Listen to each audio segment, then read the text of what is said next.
Athena. Welcome to Athens. Med4U, a strong narrative for policy change. That is what we will be discussing today. You are here in Athens, but we are also being live streamed, which you can see on the website interregmed.eu. And for all the people watching us wherever they are, can we give them a big round of applause because they're looking at us now. Here we are from Athens. Thank you very much. My name is Alex Taylor. I'm a European journalist based in Paris. It's my pleasure to be your moderator for today's event. I've hosted many conventions on themes relating to what we will be talking about today. I recognise quite a few faces. I'm sure we've seen each other in many places. Just a few words about the Twitter account. You have hashtag Med4U, so please don't hesitate to tweet anything interesting that happens today. The Twitter accounts of everybody are in the agenda on the website or on the app. I'd like to just mention, I'm sure you've downloaded it, but we are using an app, Wova, so as to reduce the amount of printing for environmental reasons. And also, as you can see, there will be no agenda or printed documents created. The app code is Med4U 2019. During the day, we will be having interventions and roundtables. If you would like to ask questions, many of you asked us to use Slido, which is a very popular way of asking questions. So it's slido.com, and the password is hashtag 7380. So slido.com, hashtag 7380. And just to see if it works, we're going to have a fun question. We'll give the answer in 10 minutes. But just to show you, you can ask questions, and we will receive them. So the fun question is, which Mediterranean country has the best food? So if you would like to answer that question, we will give you the results of this very scientific poll in about 10 minutes on slido.com, hashtag 7380. Which Mediterranean country has the best food? Interested to see which one comes out best. This whole conference will be in English, ça va être aussi en français, des parties en français, and also in Greek, so you have the translation canal. So, thank you very much for being with us. It's now time to start our meeting today, and it's my pleasure to ask you to welcome on stage from the Special Secretariat for ERDF, CF, and ESF programs at the Ministry for Development and Investments here in Greece. We're delighted to have with us Niki Dandoglou. Please, big round of applause for Niki Dandoglou. There we are. Thank you very much indeed.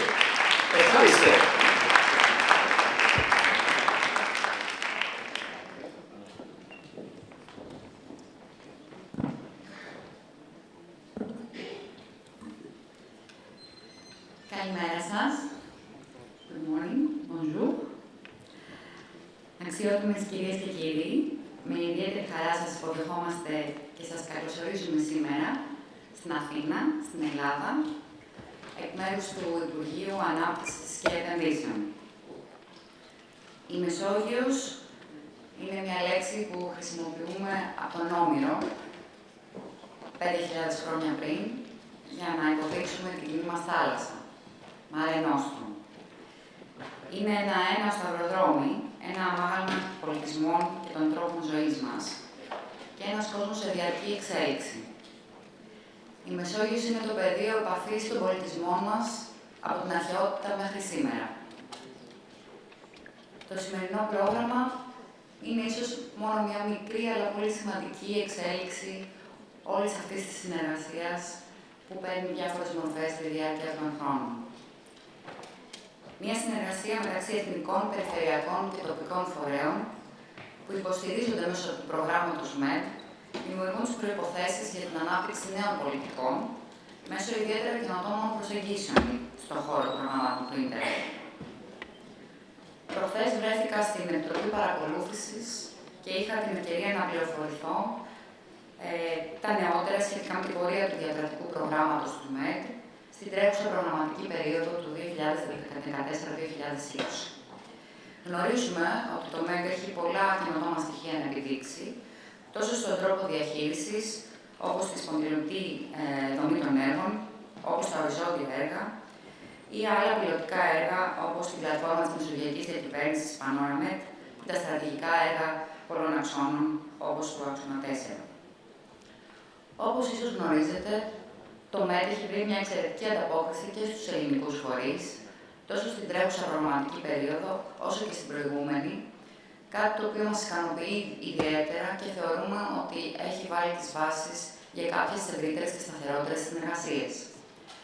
Στα συνολικά 107 εγκεκριμένα έργα συμμετέχουν από 1 έως 7 συμμετοχές, 77 Έλληνες εταίροι σε 88 έργα και στους 4 άξονες προτεραιότητας του προγράμματος. Η σημερινή εκδήλωση έχει ως στόχο να κεφαλαιοποιήσει τα αποτελέσματα, τις καινοτομίες και τις καλές πρακτικές, ώστε να δημιουργηθούν ισχυρές βάσεις για πολιτικές που στοχεύουν στις αλλαγές στο μεσογειακό χώρο, στα θέματα του περιβάλλοντος, τις ανανεώσιμες πηγές ενέργειας, τη βιοποικιλότητα, την πράσινη ανάπτυξη, της αειφόρου και χωρίς αποκλεισμούς ανάπτυξης, όπως η γαλάζια ανάπτυξη, ο αειφόρος τουρισμός, υπερκεράζοντας τα θαλάσσια και χερσαία σύνορα. Η ανάπτυξη εξακολουθεί να είναι το ζητούμενο και για τη χώρα μας και για όλους εμάς και είναι από τους πυλώνες της ελληνικής οικονομίας, όπως κυρίως και τα θέματα του περιβάλλοντος και του τουρισμού που μας ακουμπάνε ιδιαίτερα, καθώς έχουμε αυτό το προνόμιο να ζούμε στο εύκρατο αυτό μεσογειακό περιβάλλον και κλίμα. Επιπλέον όμως, η σημερινή εκδήλωση σηματοδοτεί και τις μελλοντικές προοπτικές και συνεργασίες στο τοπίο της Ευρωπαϊκής Εδαφικής Συνεργασίας μετά το 2020. Θα έχετε αργότερα την ευκαιρία, προς το τέλος της ημέρας, να συζητήσετε αναλυτικά για τα θέματα αυτά. Η Ελλάδα προτίθεται να συμμετάσχει ενεργά και συστηματικά σε αυτόν τον διάλογο. Εμείς σήμερα εκπροσωπούμε με τη διαχειριστική μας αρχή του Ίντερεκ το BalkanMed και θεωρούμε πως πρέπει να συνεχίσει να αποδίδεται σημασία στο μέλλον σε όλα τα προγράμματα που έχουν να κάνουν με τη Μεσόγειο και με την συνεργασία των ευρωπαϊκών λαών και των όμορων χωρών τους, ώστε τα κράτη-μέλη της Ευρώπης και το ευρωπαϊκό μήνυμα να μπορεί να ακουμπάει όλες τις ακτές της Μεσογείου, ανατολικά και δυτικά, βόρεια και νότια. Σας καλωσορίζω και πάλι. Συγχαρητήρια στην διαχειριστική αρχή επίσης του ΜΕΤ της Γαλλίας που διοργάνωσε τη σημερινή εκδήλωση και εύχομαι καλή επιτυχία στο υπόλοιπο της ημέρας. Σας ευχαριστούμε πολύ.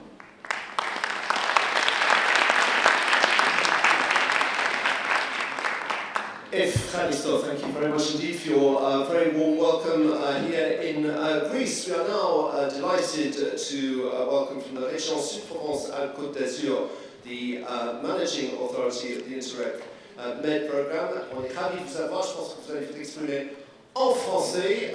Agnès Rampal, merci beaucoup de votre présence. On l'applaudit très fort. Merci.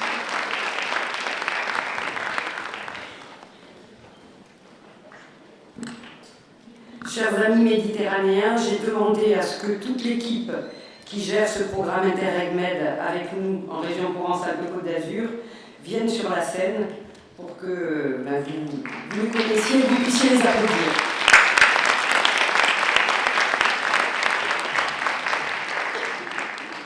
C'est vraiment avec un grand plaisir que je représente aujourd'hui le président de la région Sud Provence-Alpes-Côte d'Azur, Renaud Muselier, en tant que représentant de l'autorité de gestion du programme Interreg MED. J'ai eu l'occasion de vous accompagner l'année dernière à Rome pour la rencontre annuelle et j'y ai pris la mesure de votre engagement tant sur le plan institutionnel, scientifique et social en faveur de la sauvegarde de notre espace méditerranéen. J'y ai pris aussi la mesure de l'importance de ce programme dans le sentiment d'appartenance que nous avons tous d'être des Euro-Méditerranéens. Alors bien sûr, la région Provence-Alpes-Côte d'Azur, et comme toutes les régions de Méditerranée, particulièrement exposés aux effets du changement climatique.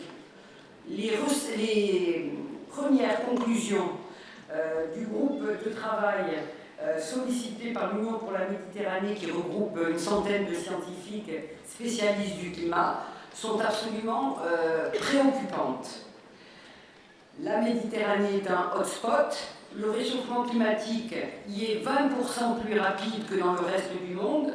La température a déjà monté de 1,5 degré et cela va entraîner une conséquence de changements absolument considérables et qui sont à nos portes. Imaginez que dans 20 ans, c'est-à-dire demain, quel âge auront nos enfants? Eh bien, 250 millions de Méditerranéens seront pauvres en eau. Et d'ici la fin du siècle, la Méditerranée pourrait monter de 1 mètre, entraînant des désastres absolument considérables, la disparition de certaines îles méditerranéennes, et aggravant les problèmes d'eau, puisque la montée des eaux contamine par le sel les nappes phréatiques. Donc tout ça est un espèce de cercle infernal dans lequel nous sommes en train d'enclencher.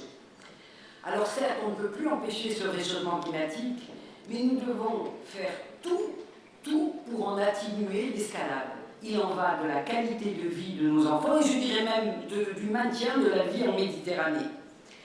Outre ces enjeux d'atténuation, nous devons bien sûr développer des enjeux d'adaptation.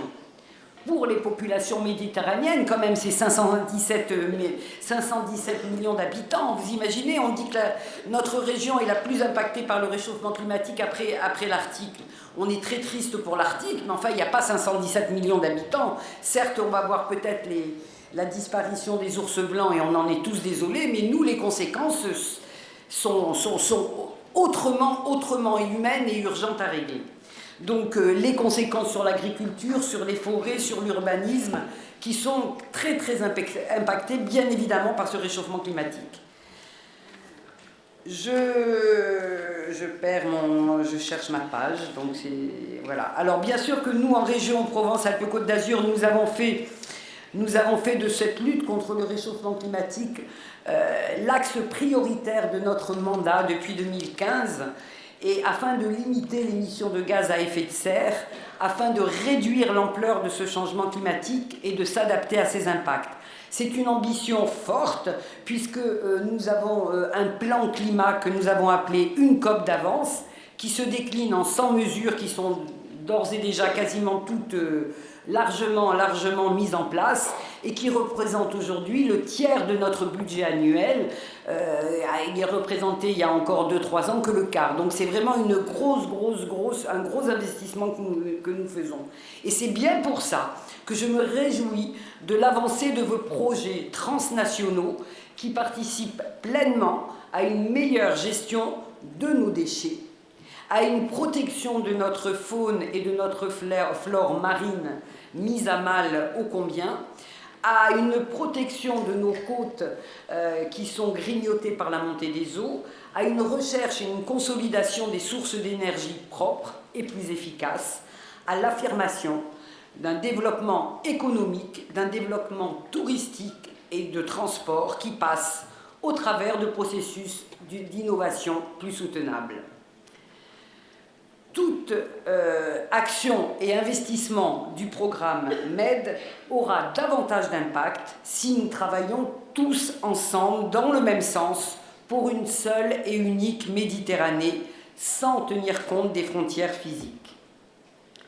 Une Méditerranée qui se caractérise par ses liens entre mer et montagne, entre îles et continents, villes et zones rurales. La coopération que nous appelons de nos vœux doit favoriser la cohésion entre le nord et le sud, l'est et l'ouest. Mesdames et messieurs, cette journée marque un tournant important entre les deux programmations et ouvre la voie de celle de 2021-2027. Vos projets et vos résultats préparent cette future programmation. D'abord, les communautés thématiques portées par les projets horizontaux ainsi que le projet Panoramed ont contribué à favoriser davantage de synergie, d'échanges et de transferts lors de cette période de programmation. Ensuite, les projets intégrés et les projets stratégiques vont également pouvoir contribuer aux enjeux de la capitalisation et de gouvernance du programme MED, car nous l'avons mis au cœur de nos préoccupations. Mais nous devons aller encore plus loin. La Commission, tout comme les citoyens, le demandent. Il nous revient d'être encore plus efficaces et plus concrets, et le temps presse. Car en Méditerranée, les défis sont énormes, que ce soit l'émigration, le climat, la pollution de l'eau, la pollution de l'air, la montée des eaux, le chômage des jeunes, etc. La future coopération méditerranéenne devra tenir compte de tous ces éléments, s'appuyer sur les expériences passées et apporter des solutions viables pour tout le bassin et son hinterland, depuis les côtes du Portugal jusqu'à Chypre, en passant par la mer Tyréenne, l'Adriatique et la mer Égée. Notre espace est sans nul doute l'espace le plus menacé au monde et seule une coopération accrue pourra contribuer efficacement à répondre à ces multiples défis. Notre région Provence-Alpes-Côte d'Azur, vous le savez, qui est un territoire à la fois maritime et alpin, a l'honneur d'être autorité de gestion pour le programme 2014-2020. Nous candidatons bien sûr pour le prochain programme pour être encore autorité de gestion. Et je peux vous assurer de notre plein engagement pour œuvrer dans ce sens.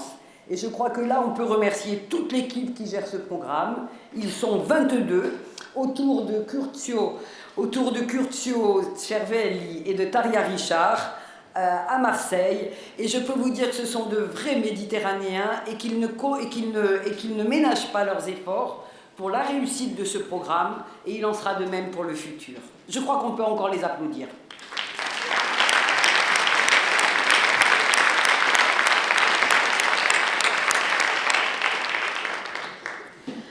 Aujourd'hui, chaque pays européen commence à comprendre l'importance de la Méditerranée pour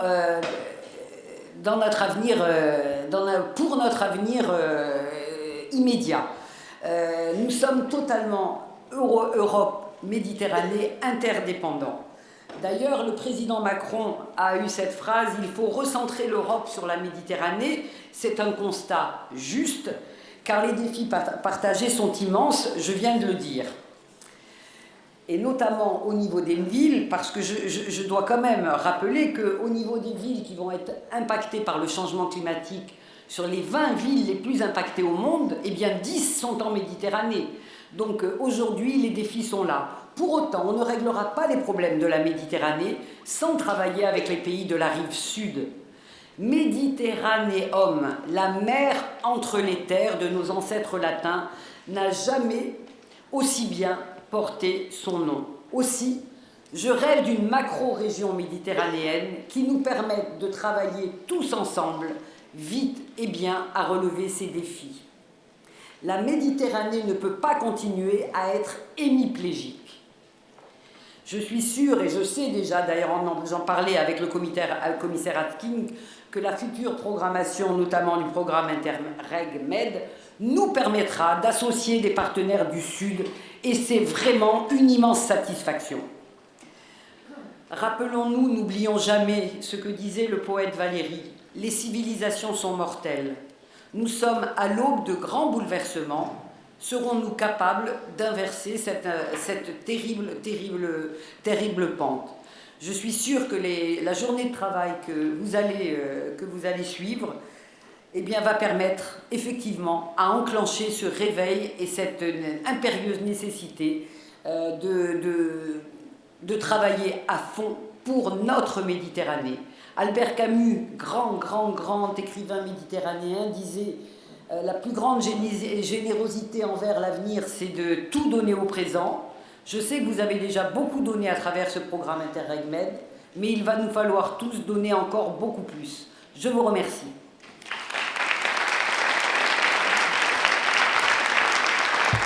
Merci beaucoup Agnès ainsi qu'à vos collaborateurs de tout le travail que vous faites pour ce plaidoyer à la fois vigoureux et poétique. Merci beaucoup de nous avoir donc mis en condition. C'est mon plaisir maintenant continue en français d'appeler sur scène celui qui est en charge, le directeur en charge de la coopération européenne à la DG Regio, Jean-Pierre Alquin. Merci de l'accueillir. Applaudissements.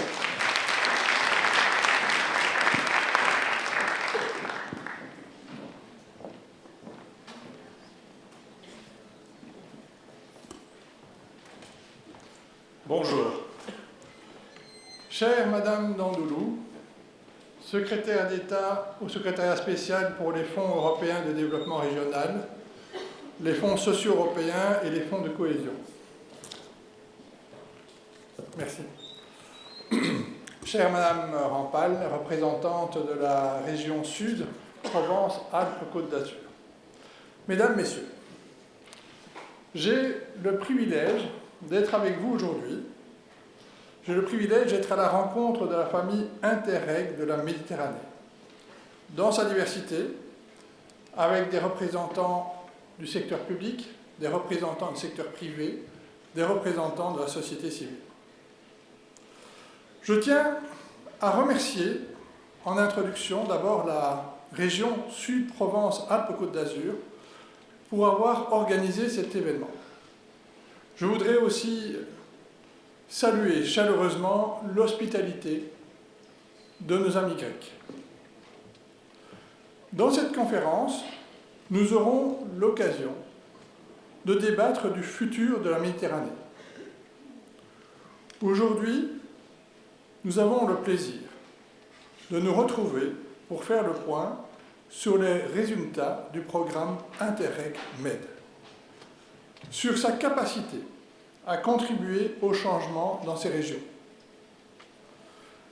Ces retrouvailles sont également le moment de promouvoir le dialogue entre les programmes Interreg et de voir comment renforcer la valeur ajoutée de la coopération territoriale européenne sur deux questions essentielles: le changement climatique et le développement inclusif et durable.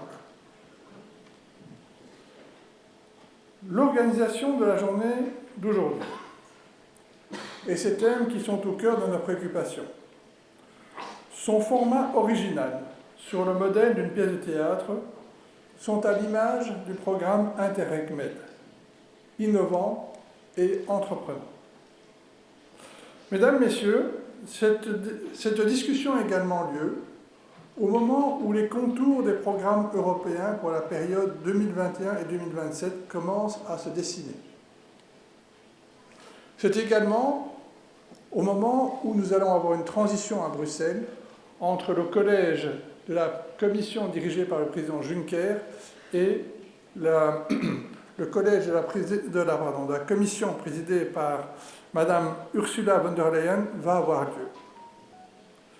Notre présidente élue a déjà défini les orientations politiques du futur collège de la Commission européenne.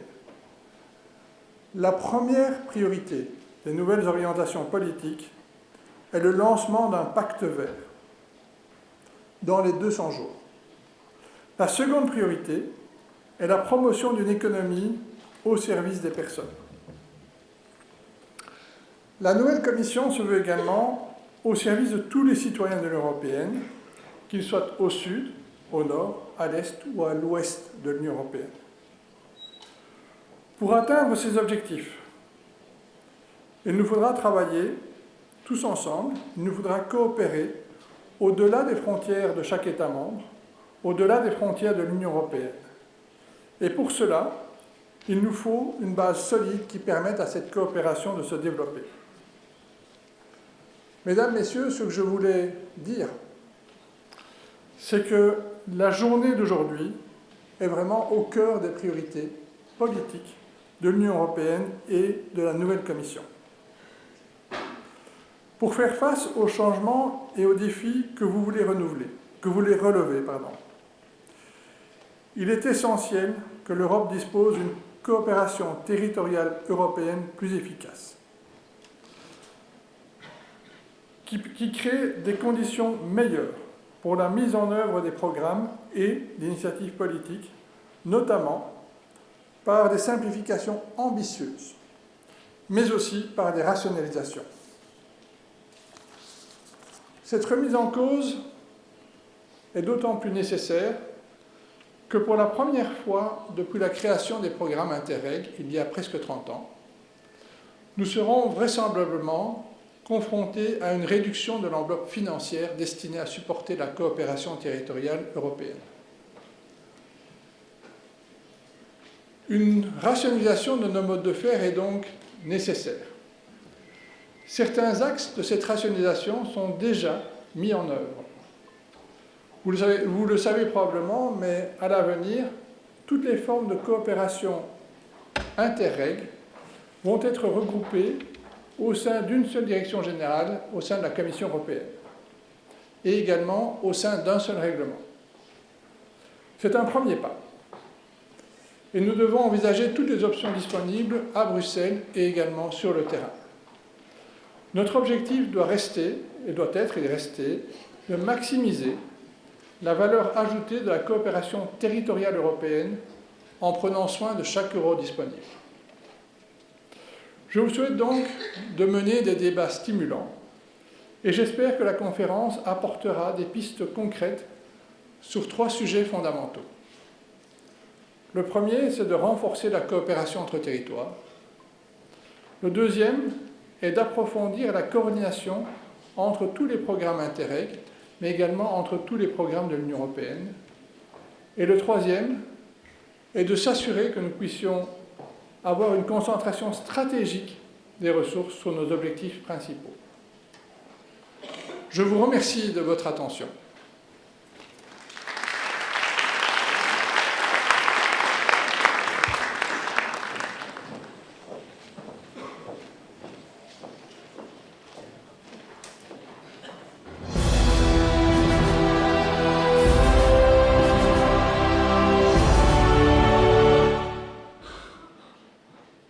There we are. That was our opening jingle. Merci beaucoup à vous, Monsieur Alequin.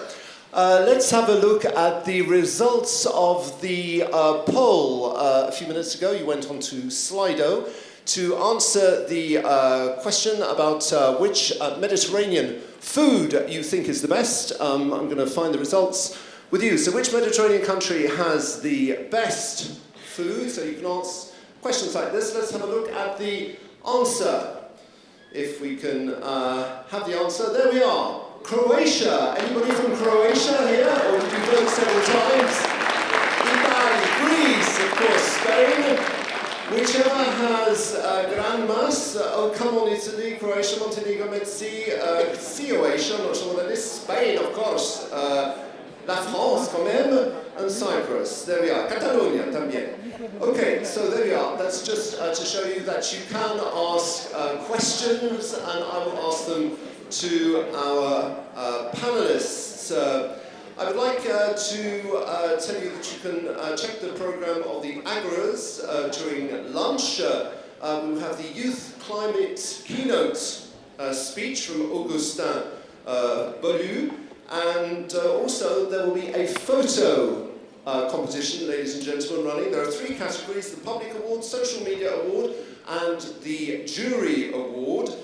Later today we will be revealing the winners. You can vote on the app, but please only vote for one picture. And also to remind you that during the lunch break you can get behind the scenes of 24 of our projects. They will take you through different activities and results. You can check the program once again in the app. So now, ladies and gentlemen, you just saw them on the stage. I'd like to welcome them back to present some of the objectives of today's events. Please welcome back Curzio Cervelli and Francesco Molinari. Thank you. Yeah.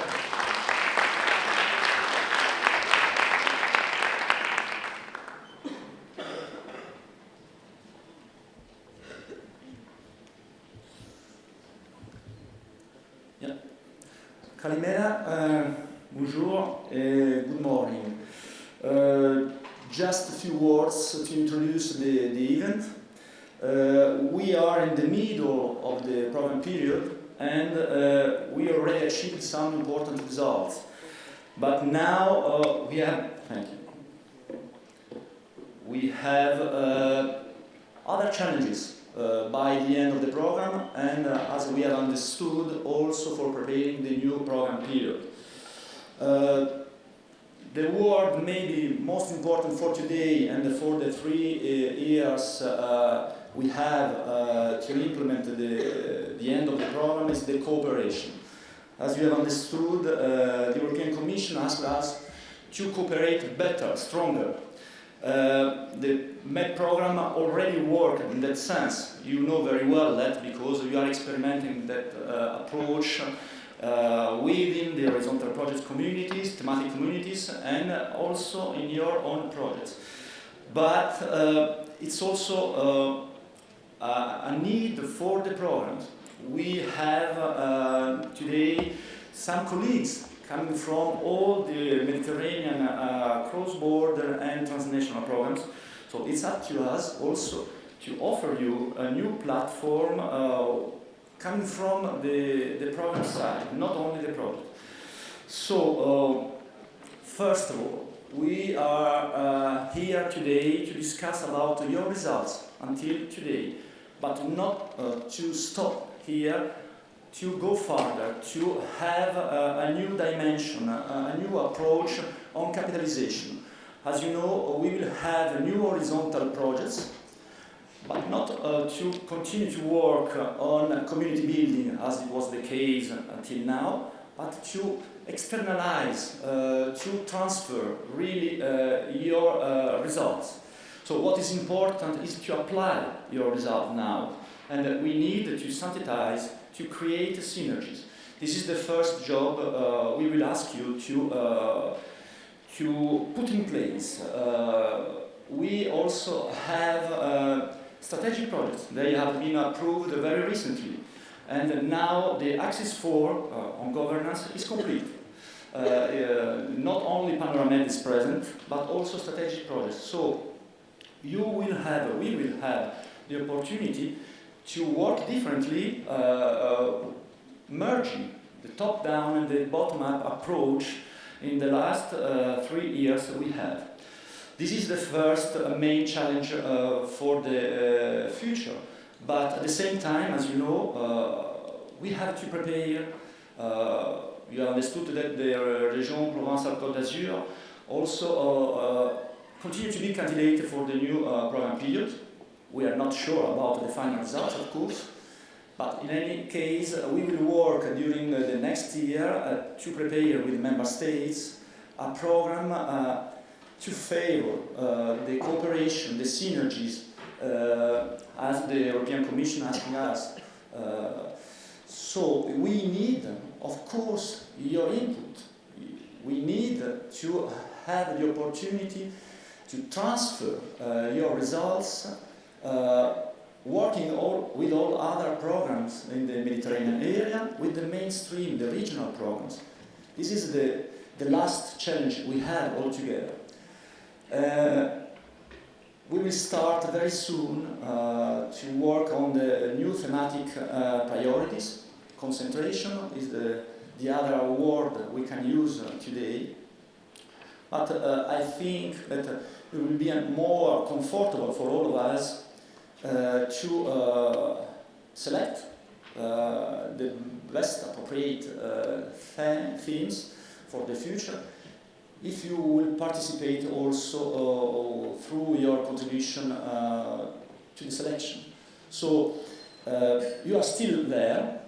We want you continue to work with us in a different way, and we are waiting really that you are able with us to create stronger synergies, to be in touch with the European networks, to be in touch with the national and regional, local territories and governments, etc., etc. So altogether we need to change a little bit our way to work together, because until now we were in a first step in order to create different communities. It was a real success. Only one example, the green community labelization by the Union for the Mediterranean.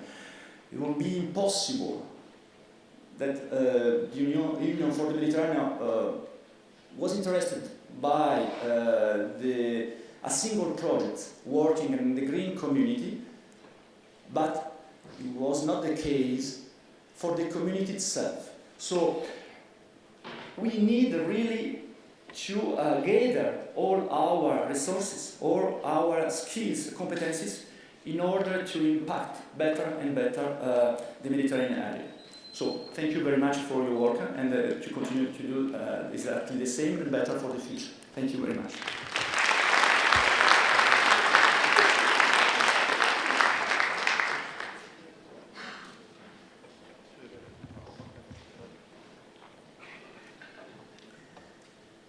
Calimera, good morning, bonjour, buongiorno. It's with great pleasure that I would like to announce you that we are today gathered as in this very important event as a community, not just in formal terms, but concretely and with the help of technology. So we are now perfectly fit into the model that is now taking hold broadly in all aspects of our life in relation to the power of technology and what it can create in terms of opportunities for aggregation. This is to introduce you to the mobile app that you should already be registered in and that is now open with a number of polls, an example of which has been given before, but with a big difference that the poll results will be shared only at the end of the event for the obvious reason that, as you have seen before, looking at the results in real time may lead to changes in the voting preferences of people.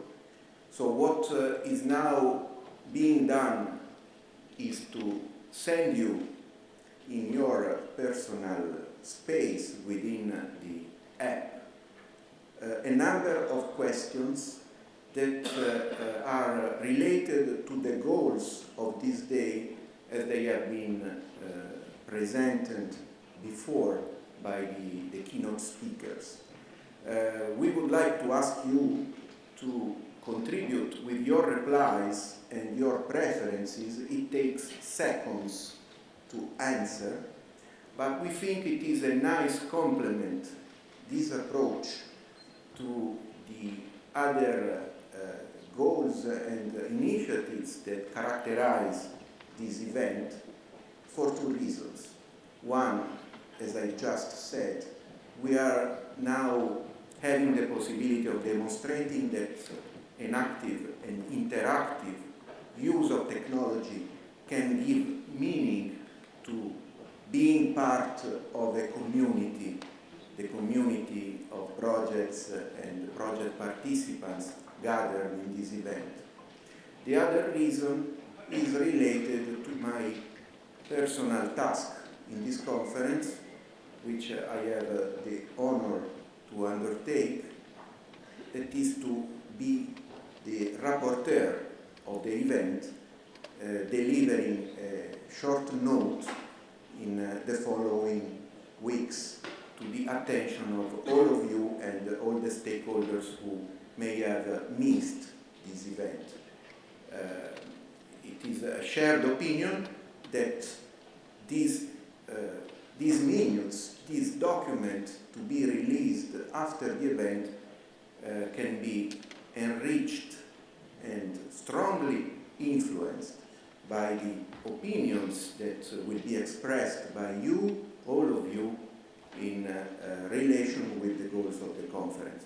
So I strongly encourage all of you to use the app and reply to our questions either now or during the day and wait till the end to see the results. Thank you very much.